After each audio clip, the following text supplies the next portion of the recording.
Bueno, a ver, normalmente cuando se habla de un diagnóstico médico, existe una expectativa casi inquebrantable de precisión absoluta. Claro, la gente quiere certezas, es lo lógico. Exacto.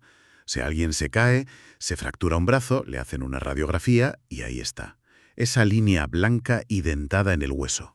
Es una evidencia visual muy limpia y, francamente, muy reconfortante. Sí, sí, porque al ser humano le aterra la ambigüedad, ¿verdad? Ver el hueso roto en blanco y negro elimina cualquier debate. El profesional señala la pantalla, dice que hay que poner una escayola y listo. Totalmente. Pero claro, luego damos un paso hacia el mundo del sufrimiento emocional, del trauma o del desarrollo neurológico y de repente la cosa cambia. Madre mía, ya lo creo.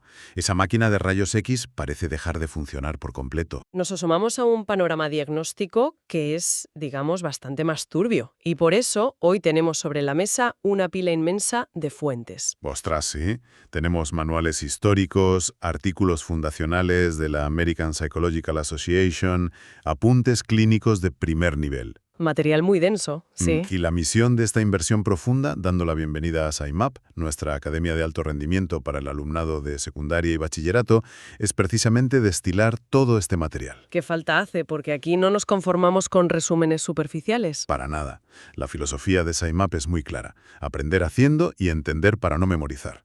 Así que vamos a desgranar los cimientos de la psicología clínica. Una misión vital, desde luego, porque, a ver, entender cómo hemos llegado a las terapias actuales exige comprender los errores, los callejones sin salida y las revoluciones de esta disciplina. Es que la psicología clínica moderna es de una complejidad abrumadora.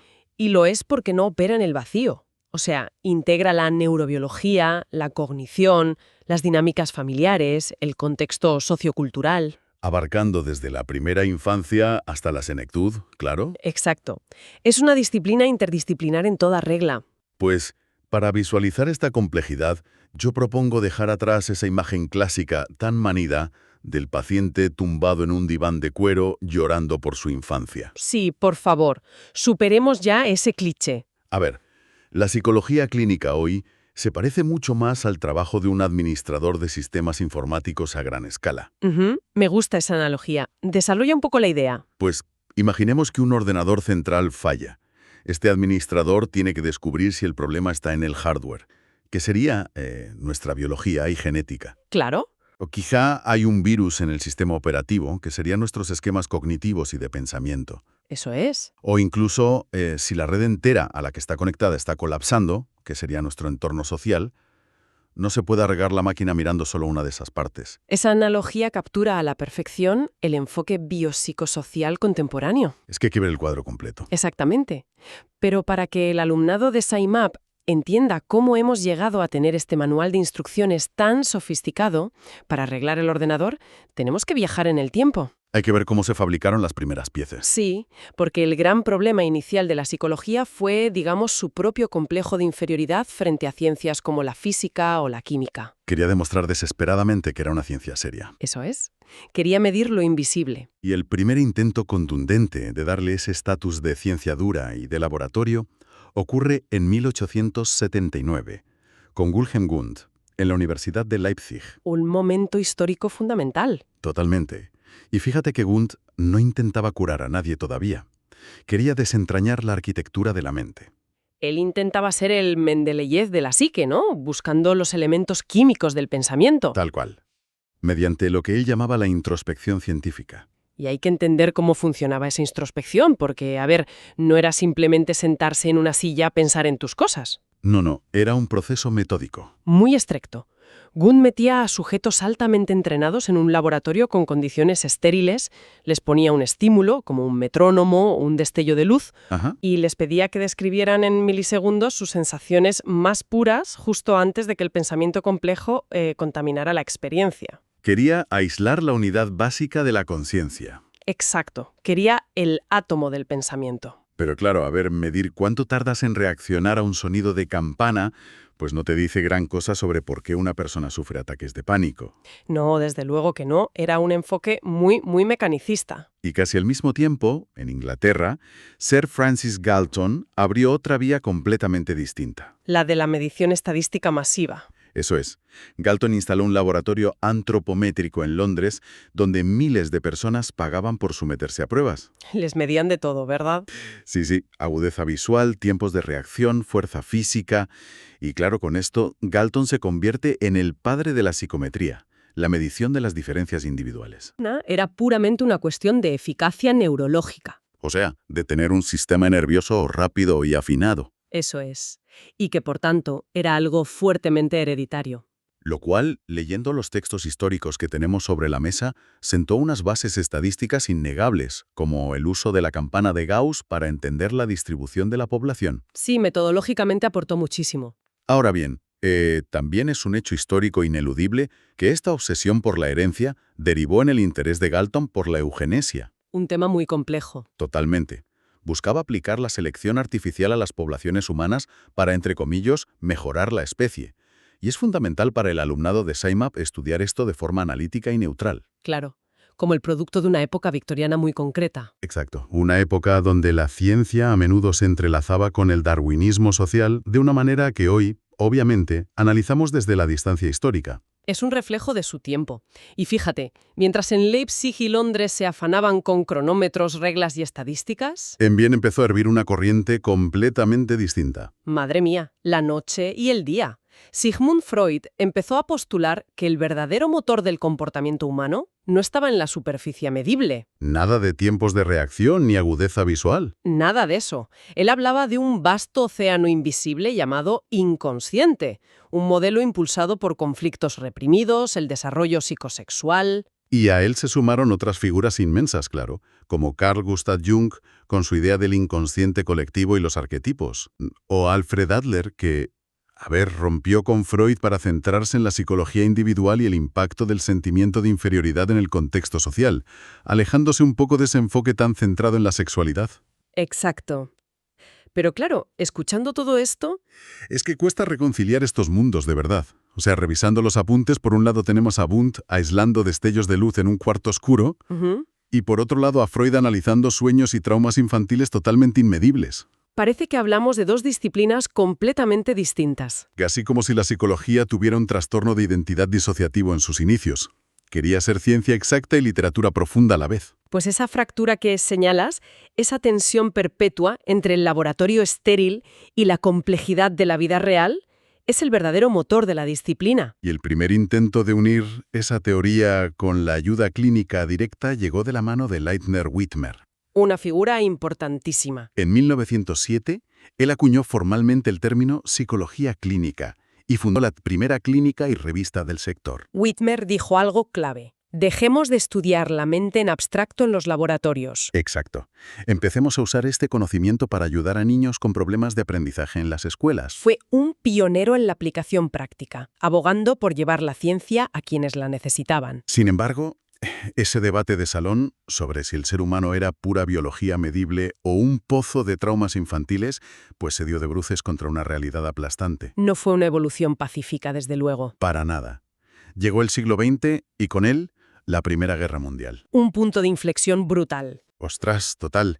Cuando las balas empiezan a volar y los gobiernos necesitan reclutar y organizar a millones de soldados, ¿la filosofía profunda pierde prioridad? Había que ser pragmáticos.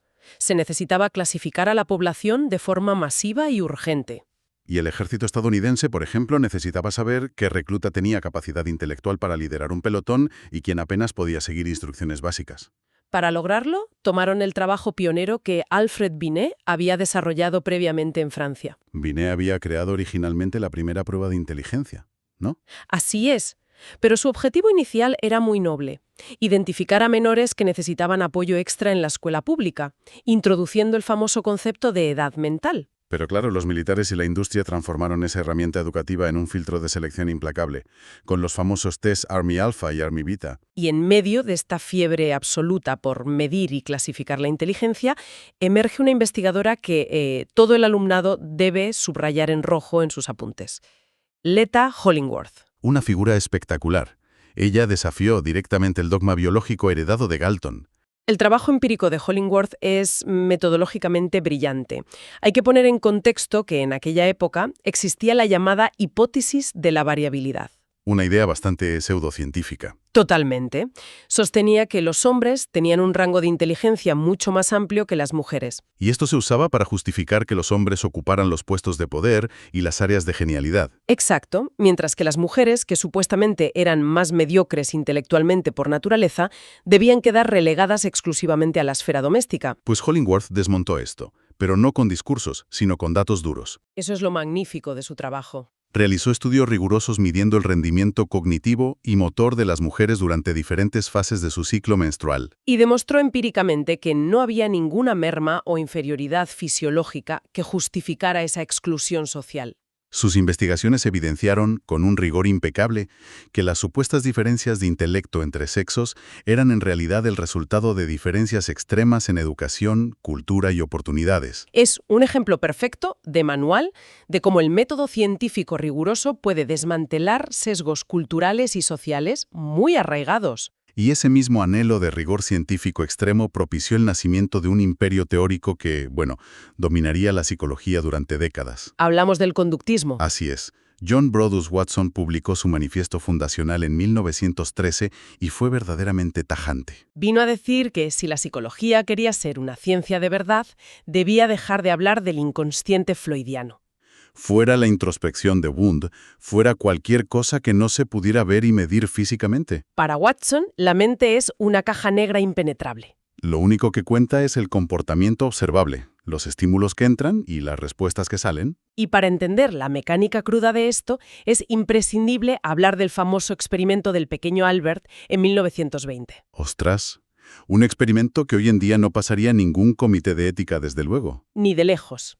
Watson y Rosalie Reiner demostraron el condicionamiento clásico de una fobia. No teorizaron sobre complejos reprimidos en la infancia, ¿no? Simplemente cogieron a un bebé sano de unos 9 meses y le mostraron una rata blanca peluda. Que era un estímulo neutro. El niño no le tenía ningún miedo inicial. Exacto.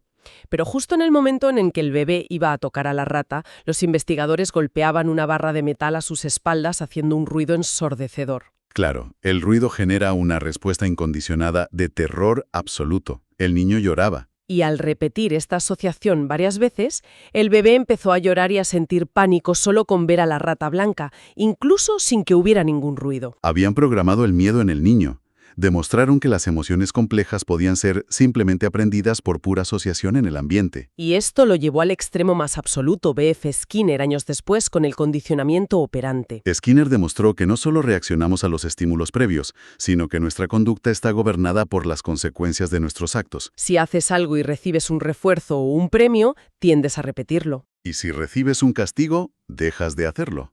Es como jugar a un videojuego donde solo te importa qué botones pulsar en el mando para que el personaje salte o corra. Me encanta esa imagen. Es que ignoras por completo el código de programación interno de la consola. Solo ves la acción y el resultado. Skinner incluso afirmaba en su obra Más allá de la libertad y la dignidad que la idea del libre albedrío es básicamente una ilusión. Tela con eso, ¿eh? Creía que todos los problemas de la sociedad, desde la criminalidad hasta la enfermedad mental, podrían resolverse diseñando entornos con los sistemas de refuerzo adecuados. El problema es que el conductismo funcionaba muy bien para entrenar animales de laboratorio o para eliminar fobias muy simples en humanos. Pero se topó con un muro histórico insalvable, que fue la Segunda Guerra Mundial. Otro punto de ruptura para la psicología clínica. Imaginaos el panorama. Cuando miles y miles de soldados volvieron de las trincheras y los campos de batalla europeos con el alma destrozada. Sufriendo de parálisis, terrores nocturnos constantes, disociación severa. Darle un botón de recompensa o castigo no servía de absolutamente nada. Claro que no. El trauma bélico masivo rompió todos los esquemas teóricos previos. Lo que antes de la guerra se llamaba vagamente neurosis de guerra o shell shock, empezó a conceptualizarse con la gravedad clínica que realmente merecía. Y esto sentó los cimientos empíricos de lo que hoy diagnosticamos formalmente como trastorno de estrés postraumático. Es que, frente al horror puro de la guerra mundial, el psicoanálisis resultaba demasiado lento y focalizado en la infancia profunda. Y el conductismo resultaba frío, mecanicista, tratando a humanos sufrientes como si fueran autómatas. Hacía falta recuperar al paciente como ser humano, devolverle la humanidad a la terapia. Y justo ahí, en ese vacío existencial, nace la tercera vía, la psicología humanista. Autores inmensos como Carl Rogers y Abraham Maslow le dieron la vuelta al tablero por completo. Rogers desarrolló la terapia centrada en el cliente. Y la mecánica de esto es fascinante. A ver, explícanos cómo cambia el rol aquí. Pues el terapeuta abandona el rol de mecánico experto, ese que desde una posición de superioridad y autoridad arregla la conducta defectuosa, Ajá. y pasa a ser una especie de copiloto o facilitador. Rogers postulaba algo revolucionario para la clínica de la época, que todo individuo tiene una tendencia actualizante. Es decir, un impulso innato, natural, hacia el crecimiento y la curación. Exacto.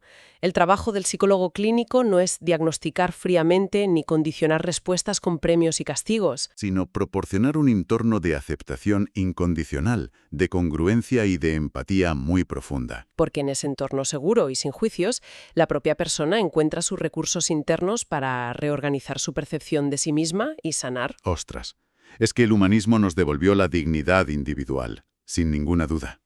Pero claro, volviendo a la perspectiva analítica y rigurosa de Saimat. Siempre con el bisturí académico en la mano. Siempre. Este modelo presentaba una carencia importante para la ciencia clínica estricta. Le faltaba una mecánica precisa, algo más medible. Le faltaba el engranaje interno, sí. Siguiendo con la analogía informática, si el conductismo era el hardware de las acciones y el humanismo era el propósito vital del usuario, la psicología seguía sin entender cómo procesaba los datos el software intermedio. Y ese inmenso vacío provoca la gran revolución cognitiva a partir de los años 60. Una época apasionante, con la llegada de los primeros ordenadores a las universidades. La metáfora computacional impregnó toda la ciencia. Autores como Ulrich Neisser abrieron por fin esa caja negra que Watson había cerrado herméticamente. Postularon que entre el estímulo que recibimos y la respuesta que damos hay todo un universo de procesamiento de información. Atención, memoria, esquemas de creencias, expectativas, todo eso importa y mucho. Y aquí es donde quienes nos escuchan deben prestar máxima atención, porque esto estructura la base de la terapia moderna. Vamos a explicar el cómo funciona esto con figuras como Albert Ellis y Aaron T. Beck. Pioneros absolutos. Ellis desarrolló la terapia racional emotiva conductual, argumentando algo clave. No son los eventos en sí los que nos perturban, Sino cómo interpretamos esos eventos. Fíjate en el modelo ABC de Ellis. Es muy claro. A es el evento activador. B son las creencias, del inglés beliefs. Y C es la consecuencia emocional. A ver si lo entiendo. La gente suele creer que A causa C directamente. Me despiden del trabajo, que es A, y me deprimo profundamente, que es C. Pero Ellis dice que el salto no es directo. Lo que genera esa depresión profunda es la creencia, la letra B. O sea, el pensar, soy un inútil y nunca encontraré nada. Exactamente. Es la evaluación cognitiva del evento lo que te hunde, no el evento en sí. Pongamos un ejemplo cotidiano muy del siglo XXI para aterrizar esto. Venga, Imaginemos que enviamos un mensaje de texto a alguien importante. Pasan 4 horas, vemos el doble check azul y la persona no responde. un clásico moderno de la ansiedad. Totalmente. A ver, el evento objetivo, la A, es simplemente el silencio. No hay mensaje. Si tuviéramos un procesamiento cognitivo totalmente sano, pensaríamos, bueno, estará muy ocupado. Pero de repente, nuestro cerebro empieza a fabricar pensamientos automáticos negativos, como diría Aaron Beck. Empezamos a pensar, me ignora a propósito, seguro que he dicho algo raro, al final acabo cayendo mal a todo el mundo. Ostras, es que tu propio filtro distorsionador convierte un mensaje no respondido en un ataque de pánico real. Y exactamente ahí reside el bisturí analítico de la terapia cognitiva de Beck, enseñar al paciente a identificar esos sesgos cognitivos. Como la catastrofización que acabamos de ver, O el pensamiento polarizado de todo o nada. y luego someter esos sesgos a juicio, como si el paciente fuera un científico de su propia vida, buscando pruebas a favor y en contra de esos pensamientos automáticos. A esto se sumó la dimensión del aprendizaje social, porque no vivimos aislados en una habitación interpretando mensajes de texto. No, somos seres sociales. Albert Bandura demostró con experimentos brillantes que los humanos aprendemos por mera observación. Sin necesidad de experimentar el condicionamiento directo.